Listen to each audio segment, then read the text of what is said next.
primer tema,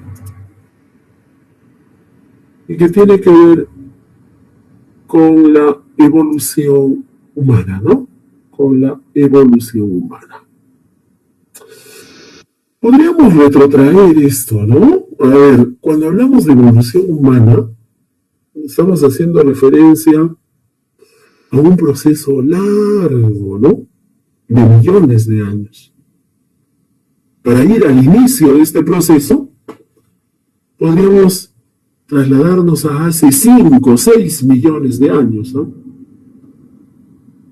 E imaginar el escenario, el contexto, las situaciones que permitieron este proceso de evolución, ¿no? Podríamos avanzar y ver cómo cada una de estas especies fue generando, ¿no? Una serie de condiciones que en un primer momento seguramente les permitió adaptarse al medio, al entorno, pero que luego no fue suficiente y terminaron extinguiéndose, ¿no? Algo que es fascinante de la prehistoria y de este proceso de evolución, estimados estudiantes, es que no es algo que esté cerrado, sino al contrario, ¿no? Constante y permanentemente se van sumando nuevas evidencias, nuevos indicios. Los especialistas van encontrando nuevos elementos de juicio, ¿no? Y se van descubriendo cosas nuevas, ¿no? ¿No? Bueno, hablar de la evolución humana es algo muy reciente, ¿ah? Hablar de la evolución humana tiene 2 siglos. Es decir, hace 200 años, recién se plantea el tema de la evolución humana. Yo les decía, cuando hablamos de la historia, que el ser humano siempre ha sentido curiosidad por sus orígenes, por saber de dónde viene, ¿no? Bueno, en la antigüedad se trataba de explicar, ¿no? La aparición, el origen de nuestra especie a través de mitos, de leyendas, de hechos grandilocuentes, magnificados, grandiosos, ¿no? Luego aparece la religión, aparecen las religiones, ¿no? Y ahora son las religiones las que van a tratar de explicar el origen de la humanidad. Aparece la voluntad de las divinidades, de los dioses, de las deidades. Nosotros, que profesamos la fe cristiana, por ejemplo, tenemos, ¿no?, en la Biblia el Génesis, que trata de explicar el origen, ¿no?, del ser humano. La teoría de la evolución aparece en el siglo XIX, cuando la ciencia, a partir de un conjunto de evidencias, trata de estructurar una explicación sobre el origen del ser humano. Lamarck, el francés, Charles Darwin, el inglés, sobre todo este último, a partir de una serie de evidencias, dan forma a la teoría de la evolución. La teoría de la evolución, entonces, es reciente, ¿no? Es reciente. Claro que la teoría de la evolución ha tenido mucha resistencia, ¿no? Incluso, bueno, estamos hablando del siglo XIX, ¿no? Ahora casi hay un consenso, ¿no?, en aceptar esto como algo válido. Pero lo cierto es que cuando aparece la teoría de la evolución tuvo muchos detractores, mucha oposición, ¿no? La imagen que ustedes observan en la parte superior es de Darwin. Darwin constantemente era sometido a mofa, a burla, ¿no?, Esta imagen es una publicación de un diario londinense, de un periódico londinense, ¿no? A Darwin constantemente le preguntaban, ¿no? Señor Darwin, ¿su abuelita es una mona? ¿No? Es decir, constantemente estaba sometido a burlas, ¿no? Bueno, en la actualidad casi hay un consenso, ¿no? Por considerar que el planteamiento de la evolución humana tiene pues elementos consistentes que la finalmente permiten su aceptación, ¿no? Casi sin discusión. Y lo interesante, como les decía al principio, es que esto permite generar permanentemente nuevas evidencias, ¿no? Nuevos elementos de juicio. ¿Ya? Y la evolución humana es conocida como proceso de hominización, ¿no? ¿Ya? El proceso de hominización, como les he dicho, proceso, fue progresivo, gradual, comprende millones de años. Millones de años. No es un proceso que se da de la noche a la mañana. Es la transformación progresiva de un linaje de primates en humanos, en términos sencillos. Un conjunto de homínidos, de manera progresiva y gradual, van a ir adquiriendo características humanas. A eso vamos a llamar hominización. El proceso de hominización tiene un componente biológico, pero también tiene un componente intelectual. El componente biológico se puede representar a partir del cerebro, a partir de la masa encefálica. En la medida que la masa encefálica, el cerebro, aumenta de tamaño, hay también un desarrollo intelectual importante.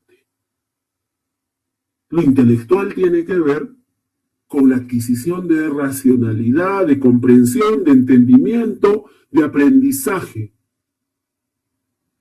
que lleva al dominio del entorno y del medio. Por lo tanto, el proceso de hominización no tiene que ver solamente con los cambios biológicos, no tiene que ver solamente con el aumento de la estatura, con adquirir una posición plenamente erguida. No, tiene que ver con procesos intelectuales que se manifiestan en la capacidad de fabricar herramientas, instrumentos y por ende el dominio y el control del medio. ¿Cuándo empieza este proceso de hominización? Aproximadamente hace unos 5 millones de años, un grupo de homínidos se separa de un ancestro común que compartía con los simios. E inicia, mira, escucha, un proceso de evolución independiente. Por eso es inaceptable cuando se dice que la teoría de la evolución lo que plantea es que el hombre desciende del mono.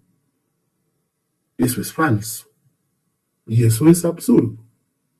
Porque lo que sucede es que este grupo de homínidos hace 5 millones de años se separa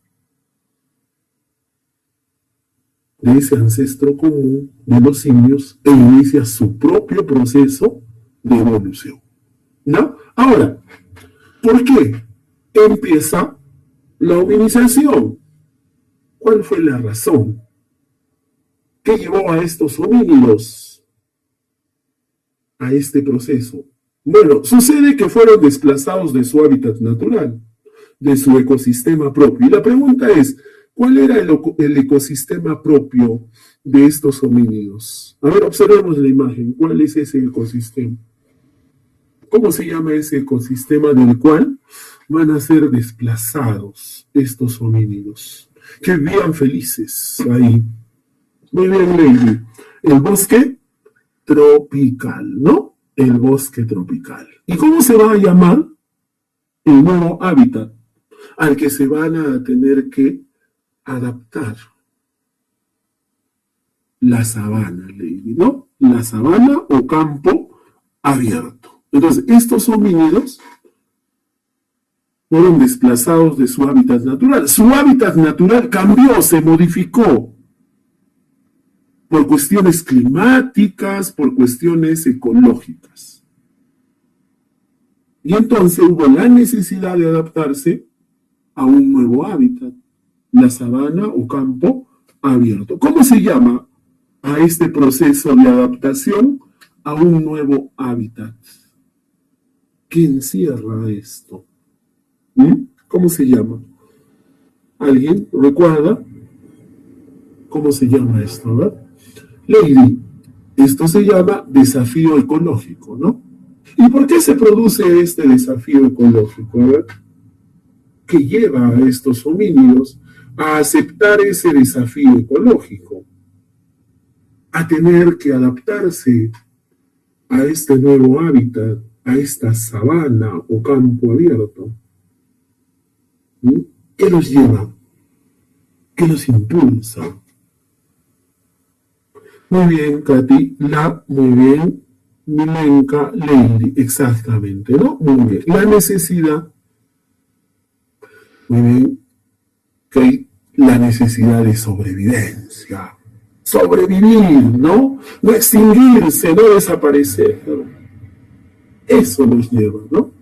Y en ese proceso,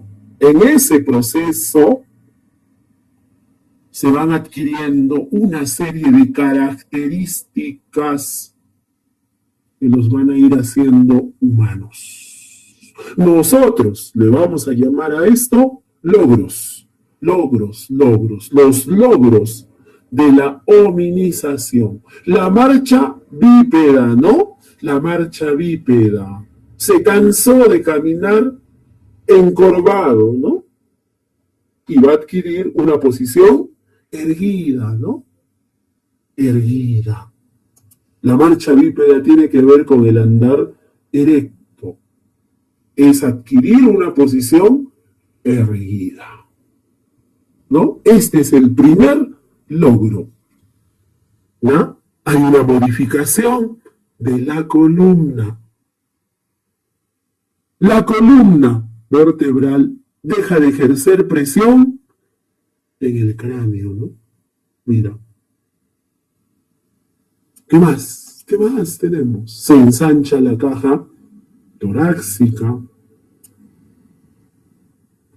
Hay un equilibrio en el centro de gravedad. Acá, la gravedad o el centro de gravedad está hacia adelante. Acá el centro de gravedad pasa hacia atrás y tiene un mejor equilibrio en esta postura que en esta. Algo más, va a ampliar su campo visual. Esto es importante, ¿no? Esto es importante. Ampliar el campo visual le da un mejor dominio y control del entorno, ¿no? Del medio. Pero hay un cambio acá que es muy importante. ¿Cuál es ese cambio? Acá hay un cambio muy sustancial. En dejar de andar encorvado a pasar a esta posición erguida. Lady, Kate, muy bien. Vamos a tener acá la liberación de las manos. Y al liberar las manos, ¿qué puede hacer? ¿Qué puede hacer al liberar las manitos? ¿Qué puede hacer al liberar las manitos? Las manos quedaron libres. Dicen que las manos son el cerebro externo del ser humano. Dicen que las manos son instrumentos de racionalidad. ¿Por qué será? Al liberar las manos, ¿qué hace con las manos? ¿Qué puede hacer con las manos? ¿Qué dicen?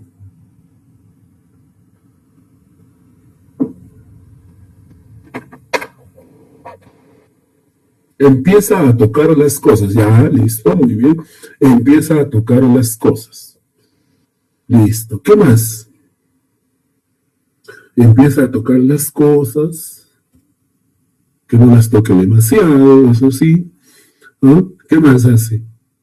Es racional, la ya es la consecuencia, ¿no? Que interactúa con su entorno. Christopher Hansel, fabricar cosas con ellas mismas.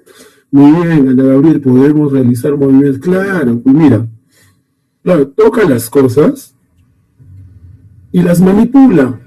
Empieza a manipular los objetos, ¿no? Pero no solo las manipula, sino que puede fabricar objetos, puede fabricar herramientas. Ahí juega un rol importante el pulgar oponible, ¿no? Ahí está, mira, el pulgarcito, ¿no? Importante, ¿no? Para poder manipular y fabricar objetos. Y esto, mira, la fabricación de objetos, de herramientas, de utensilios, permite la adquisición de racionalidad. Y racionalidad implica comprender, entender, aprender. ¿Sí? Entonces, mira cómo la liberación de las manos, al poder manipular objetos y todo esto, lo lleva a adquirir racionalidad. ¿No? Marcha bípeda. Segundo logro, modificación del tamaño de la cara y los dientes. Lo que va a pasar acá es una reducción del tamaño de la cara y los dientes. Mira Australopithecus, ¿no? Cráneo sobresaliente, ¿no? Dientes duros, fuertes. Sin embargo, esto se llamaba prognatismo, ¿eh? Esto se conocía como esto se llama prognatismo. Dificultades para la alimentación y la comunicación. No podía articular lenguaje. No podía desarrollar lenguaje articulado. Ya está. Aclarando. ¿No? Muy bien. Entonces, va a haber una disminución del tamaño de la cara y de los dientes, de forma gradual y progresiva. Un aspecto que tiene que ver con esta disminución son las nuevas formas de alimentación. Es decir, hay una modificación en las dietas o en la dieta de estos homínidos. Y yo te pregunto, ¿no? ¿Qué hecho tuvo que ver con esta modificación? A ver, te digo, vamos a tener una dieta mucho más blanda. Una dieta mucho más blanda. Y la pregunta es, ¿por qué se modificó la dieta? Katy, muy bien, Katy. ¿Sí? El descubrimiento del fuego. ¿Sí? Al descubrir el fuego, el ser humano somete a cocción los alimentos. Ejemplo, la carne. Y por ende, hace que, en el caso de la carne, esta tenga una textura mucho más blanda. Ya no necesita dientes fuertes, ¿no? Para desgarrar. ¿Sí? Ojo que no solo es la carne. Entonces mira la utilidad que tuvo el fuego, ¿no? El descubrimiento del fuego es trascendental, fundamental en la vida del ser humano, ¿no? Nos hace más humanos, nos diferencia, ¿no? De otros seres vivos. Bueno, lo cierto es que el descubrimiento del fuego permite el cambio en el tema de la alimentación. Y esto contribuye decididamente a la disminución del tamaño de la cara y los dientes. Y consecuencia de esto es el incremento cerebral, el incremento del tamaño del cerebro. Y ahí está. Observa, acá tenemos Australopithecus, habilis, erectus, neanderthalensis y nosotros, ¿no? Y mira cómo hay un aumento progresivo del tamaño del cerebro. Hay un incremento de la masa cerebral, ¿no? Que está en relación directa a la adquisición progresiva de racionalidad. A mayor racionalidad, mayor masa cerebral. A mayor masa cerebral, mayor racionalidad. ¿Sí? Entiéndase que racionalidad es entender, comprender, aprender, ¿no? Pero se puede acumular una mayor cantidad de información, mejor resolución de los problemas, un mayor control de las emociones y una mejora permanente de su concentración. ¿Imagina lo importante que era la concentración?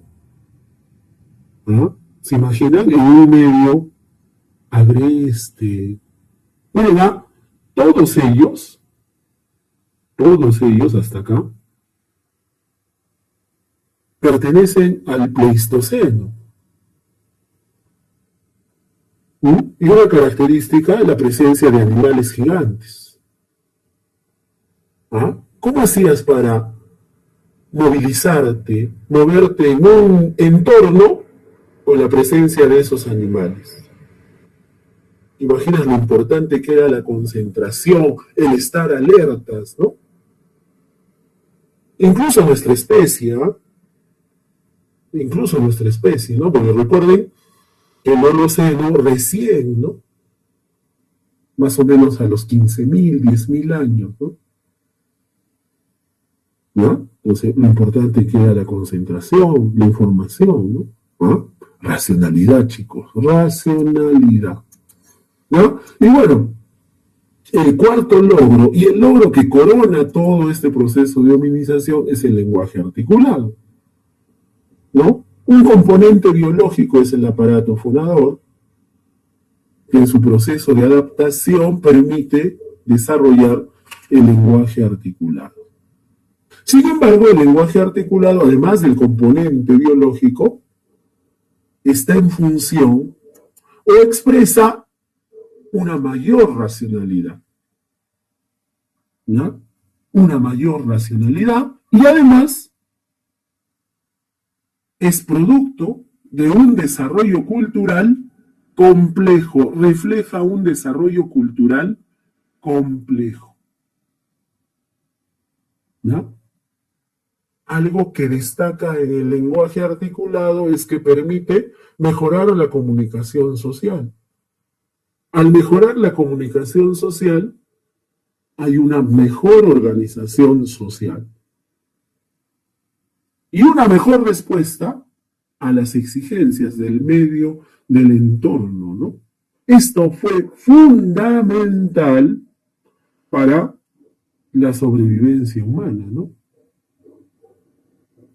Si ustedes se preguntaran, ¿dónde está el secreto?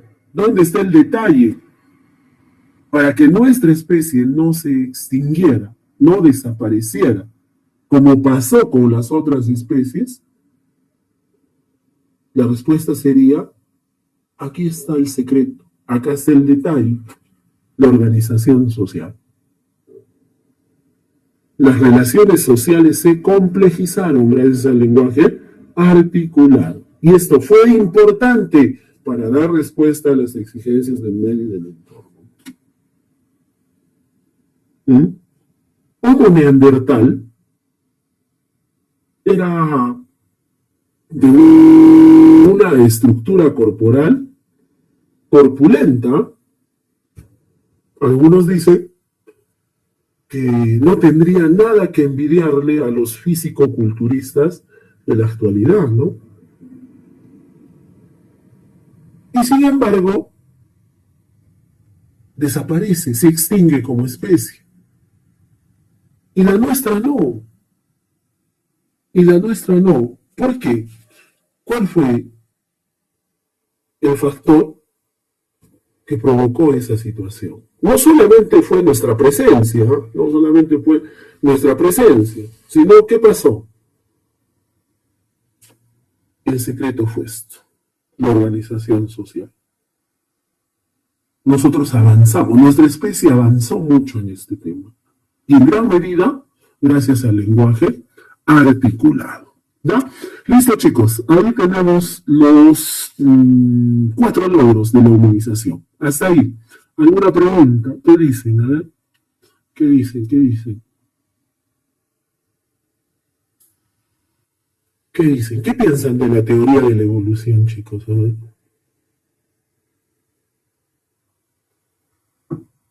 Muy bien, Katy. Todo claro, dice Katy. Interesante. Muy bien. Muy bien, Lisbeth. Gracias, gracias. Muy bien, Hansel. Muy bien, chicos. Listo, vamos a continuar entonces. Muy bien, Christopher. Bueno, en gran medida habla de nosotros, ¿no? Esto. Bueno, vamos con los primeros homínidos. ¿No? Estos primeros homínidos, Ardipithecus y Australopithecus, no son propiamente humanos. ¿Sí? Hay que partir de ello. Ardipithecus y Australopithecus no son propiamente humanos. Tienen características humanas, eso sí. ¿No? Eso sí. Muy bien. Veamos. En el caso de Ardipithecus, tiene una antigüedad de 4.400.000 años. Ahora, les pregunto, ¿en qué continente está el origen de la humanidad? ¿África? África. Muy bien, África, ¿no?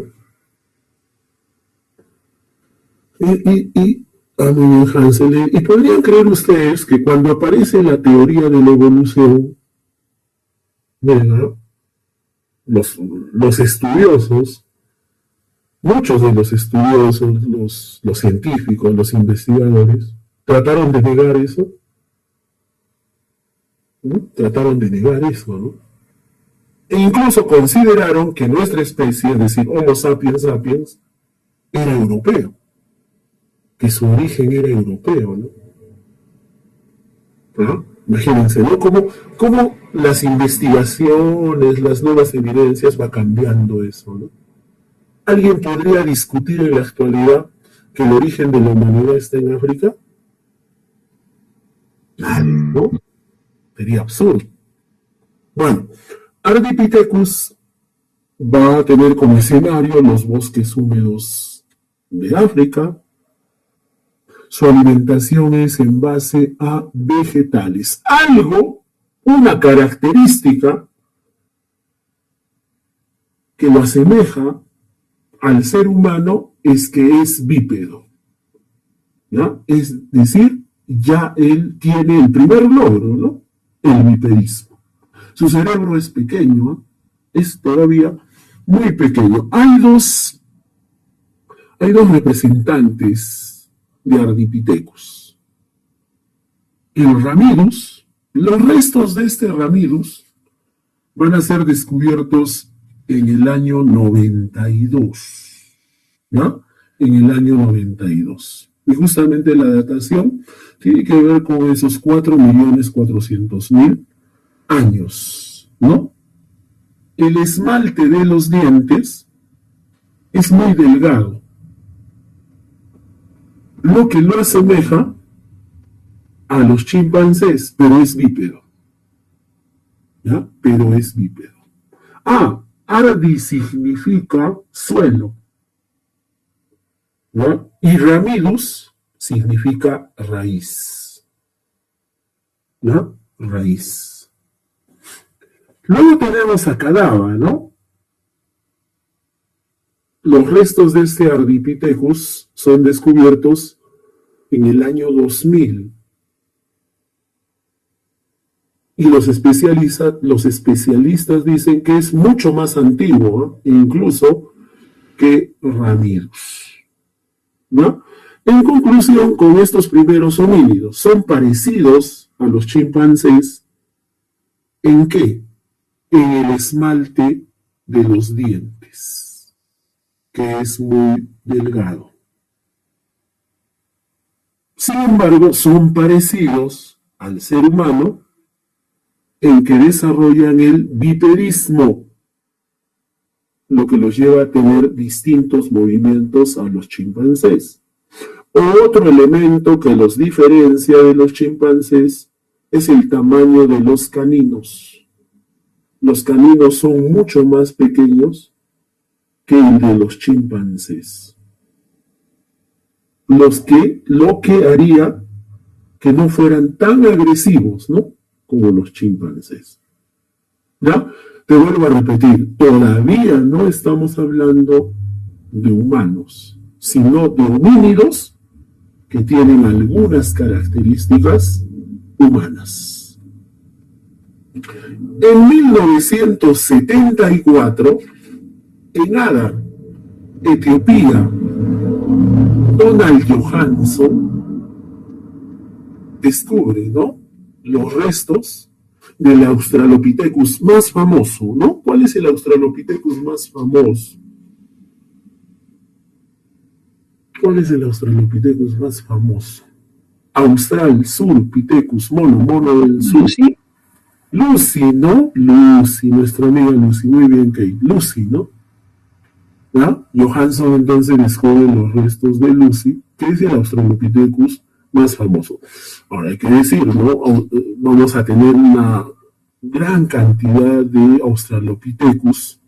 No solamente vamos a tener a la familia de Lucy, ¿no?, sino también otras especies. Bueno, partamos diciendo que son anteriores a los seres humanos, pero coinciden con los seres humanos. ¿Ya?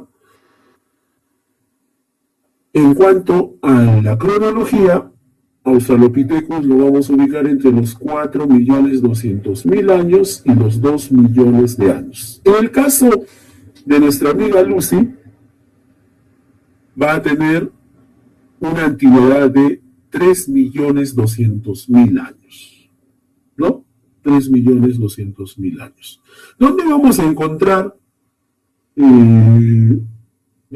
a encontrar Australopithecus? En África Oriental, ¿no? Tanzania, Kenia, Etiopía, ahí está Etiopía, ¿no? En Adar, ahí se encontraron los restos de Lucy, Chad, y también en África del Sur, ¿no? Como les digo, ¿no?, en el año 74 se encuentran los restos de Lucy y posteriormente se encuentran los restos de 12 individuos más, ¿no?, a los que se va a denominar la primera familia. Los restos de Lucy se encontraron cerca a una tribu llamada Afar. De ahí la denominación para Lucy de Australopithecus afarensis, ¿no? Afarensis. Ya les decía, tienen características humanas, ¿ah? Todavía no son propiamente humanos. Bípedos, ¿no? Ya sabes lo que significa el bipedismo. El cerebro pequeño, ¿no?, entre 430 y 550 centímetros cúbicos, y la desaparición de Australopithecus pudo ser por dos motivos, ¿no? Los cambios climáticos, glaciación, enfriamiento, y la competencia con los primeros humanos. Por eso les decía, coincide Australopithecus con los primeros humanos, ¿no? Miren, 7 especies de Australopithecus. Obviamente ahí está Afarensis, y el otro importante es Africanus, ¿no? Muchos dicen que Homo habilis, es decir, el primer humano, tiene, ¿no?, descendencia, o es descendencia de Australopithecus africanus. Ahí vamos a encontrar también otro resto muy famoso, ¿no?, el niño de Town, ¿ya?, en Australopithecus africanus. ¿Ya? Listo. Hasta ahí con los primeros homínidos, recuerda. tienen algunas características humanas, pero todavía no son propiamente humanos. Acá sí ya tenemos al primer humano, ¿no? El primer humano va a ser Homo habilis. Homo habilis. ¿Por qué la denominación de Homo habilis? Homo habilis, ¿no? Entre 2,2.500.000 años y 1.000.000 de años, ¿no? A ver. El matrimonio Lai, ¿no? Mary y Louis Lai van a encontrar en la garganta de Olduvai, Tanzania, en 1964, los primeros restos de Homo habilis. Estos primeros restos de Homo habilis encontrados en Olduvai tienen una antigüedad de 1.800.000 años. ¿Pero por qué se llama habilis? No eran muy altos, 1,40 m de estatura, capacidad craneal 600 centímetros cúbicos, ¿no? Todavía un cerebro pequeño, y coexiste con los Australopithecus. Recuerda esto, esto es importante, ¿no? A ver, habilis, muy bien, Katy, justamente, ¿no? Va a ser llamado habilis por su habilidad, por su destreza para la fabricación de herramientas. Es el primer tallador de piedra. Es el primero en fabricar herramientas, instrumentos de piedra. A la cultura lítica de Homo habilis se le conoce como modo 1 o también cultura oldubayense. ¿No? Eran herramientas, eso sí, muy simples, muy sencillas. ¿No? El tallado por una cara de la piedra era conocida como chopper, es conocida como chopper, y por las dos, el chopping tools. Acá no hay todavía nada sofisticado. La técnica que utilizaba era algo sencillo, conocida como la técnica de percusión. En una mano sostenía una piedra y con la otra, con otra piedra, golpeaba. ¿Para lograr qué cosa? Desprendimientos, fragmentos conocidas como lascas. Y con eso, por ejemplo, lograba sacar el tuétano de los huesos de los animales. ¿No? Consumía carne, obviamente. Todavía no conoce el fuego este muchacho. Era cazador, pero seguramente era cazador de animales pequeños. Mira, 1,40 m. Y todavía no tiene herramientas muy sofisticadas, que digamos. ¿No? Ahí tenemos a Homo habilis. Hay que hablar de Homo ergaster. Algunos consideran a Homo ergaster como el Erectus africano, ¿no? El Erectus africano. Algunos. Datación 1.800.000 años, ¿no? 1.800.000 años. Capacidad craneal 900 centímetros cúbicos. La estatura, ¿no? Hay un incremento importante acá en relación a Homo habilis. A él lo vamos a encontrar en Asia. Esto es importante que lo recuerdes, ¿no? Es el primero que sale de África, ¿no? Que sale de África y que lo vamos a encontrar en el continente asiático. ¿Dónde? Georgia, Israel, en la isla de Java, Indonesia y en China. Modo 2, o la industria lítica chelense. Algunos también la llaman achelense, ¿no? Fabricación de bifaces. ¿Cómo identificas un bifaz? La parte central es ancha y las puntas, o mejor dicho, los lados, terminan en punta. Ese es un bifaz. Con él empieza la fabricación entonces de los bifaces. Con él empieza el modo 2 o la industria lítica o cultura lítica chilense. Los restos más famosos de Homo ergaster son los del niño de Turkana, ¿no? En Kenia, ¿no? El niño de Turkana va a ser descubierto en 1984 por Richard Leake, ¿no? Se va a encontrar el 80%, ¿no?, de restos de este niño de Turkana. Solamente faltaron las manitos y los pies. No se logró encontrar las manos y los pies de este niño de Turkana, ¿no? Muy bien. Ya estamos en Asia. Mira, hemos salido de África, llegamos a Asia y claro, el Homo característico del continente asiático va a ser Homo erectus, ¿no? Miren cómo también avanza, ¿no?, la datación. Ya estamos entre los 500.000 y los 200.000 años, plenamente erguido. Por eso su nombre, Homo erectus, plenamente erguido, ¿no? Capacidad craneal, 1.300 centímetros cúbicos. Sus restos se van a encontrar en la cueva de Chukuten, en China, ¿no? En 1921. Se van a encontrar los restos de unos 40 individuos, ¿no? También es conocido como el hombre de Pekín, ¿no? El hombre de Pekín.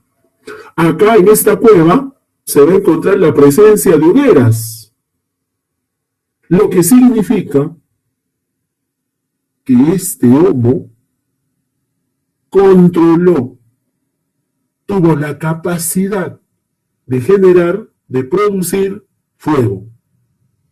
¿Ya? Ya él comía su carnecita cocida, ¿no? Su carnecita cocida. De repente hacía su parrilladita ya.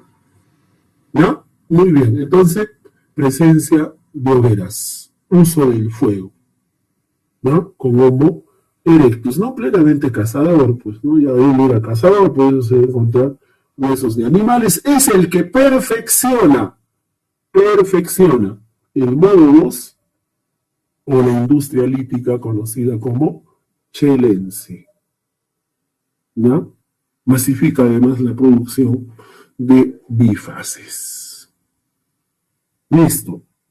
De Asia hay que dar un salto a Europa. Y en Europa vamos a encontrar a Homo heidelbergensis. No es el primer Homo europeo, ¿ah?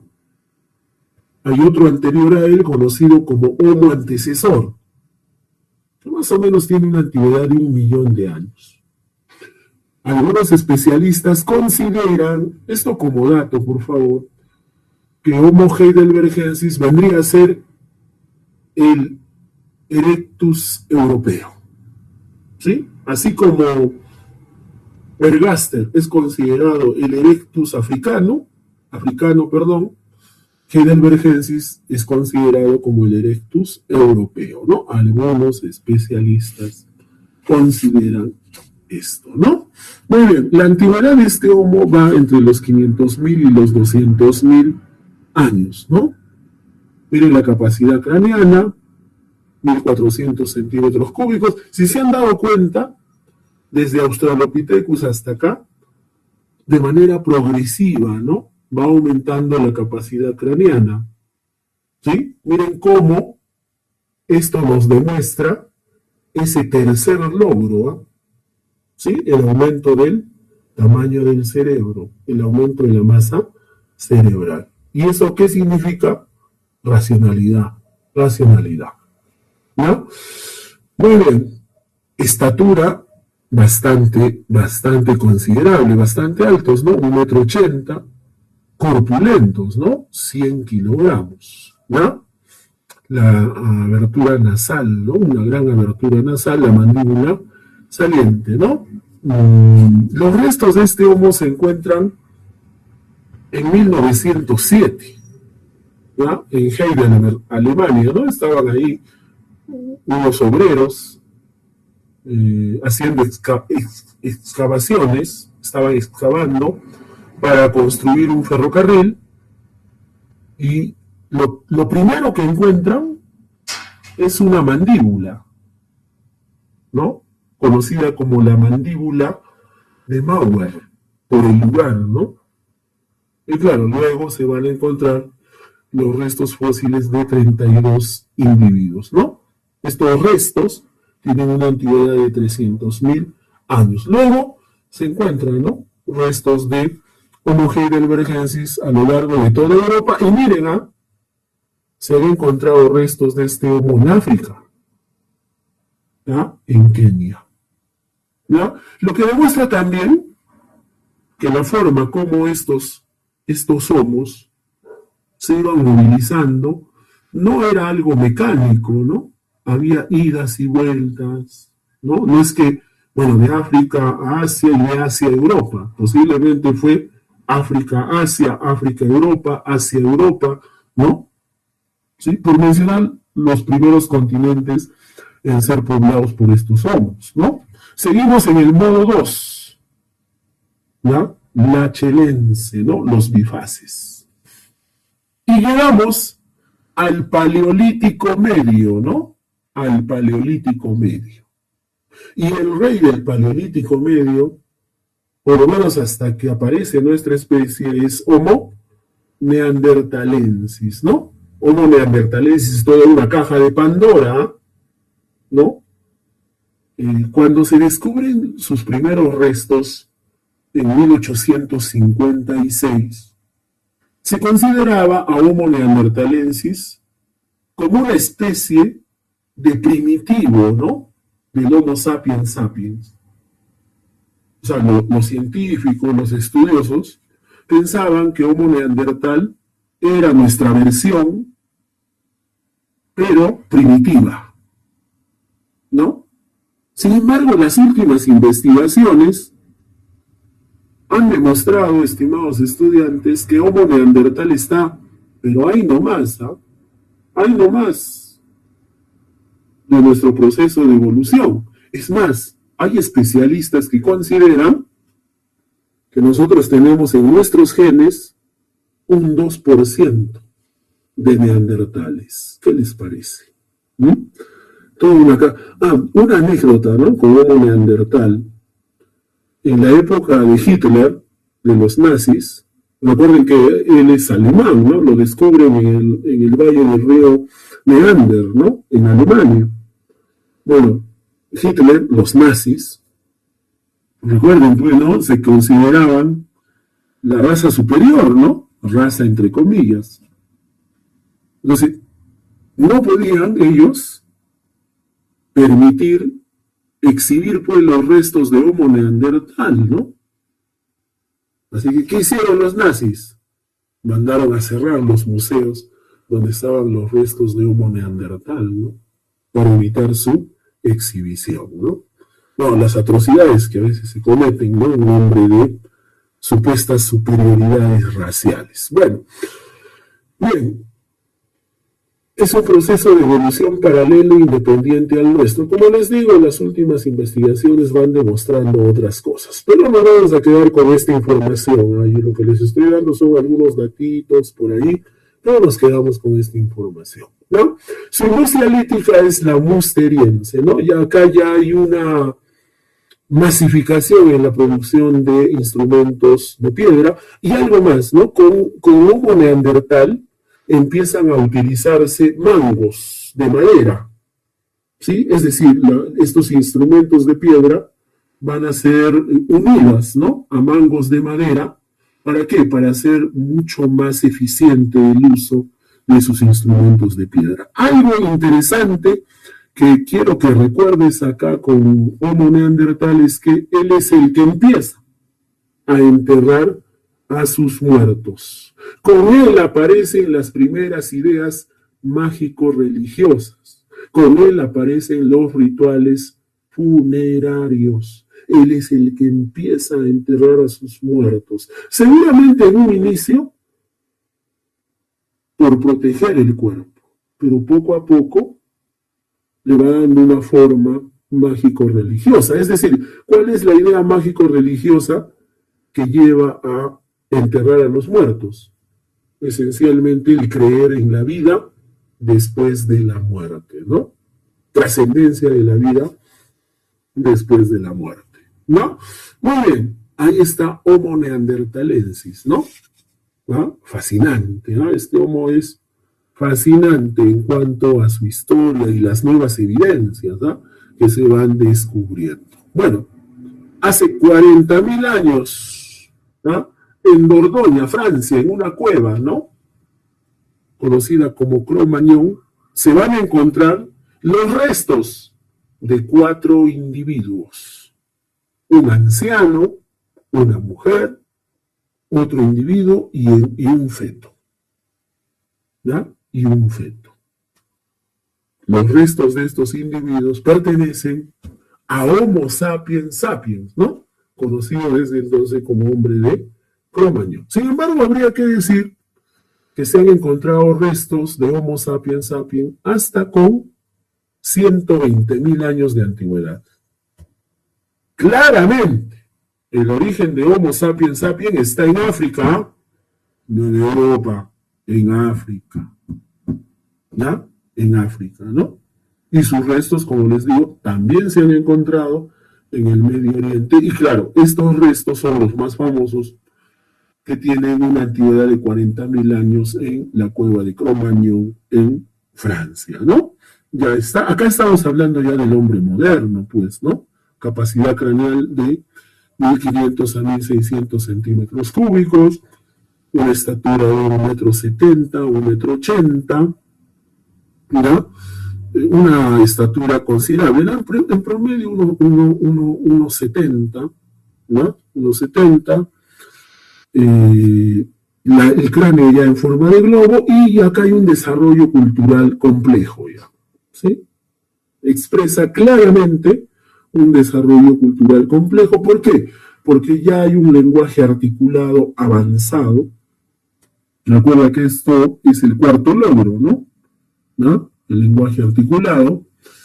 Luego, plenamente adquiere conciencia sobre los rituales funerarios, manifestaciones artísticas, ¿ya?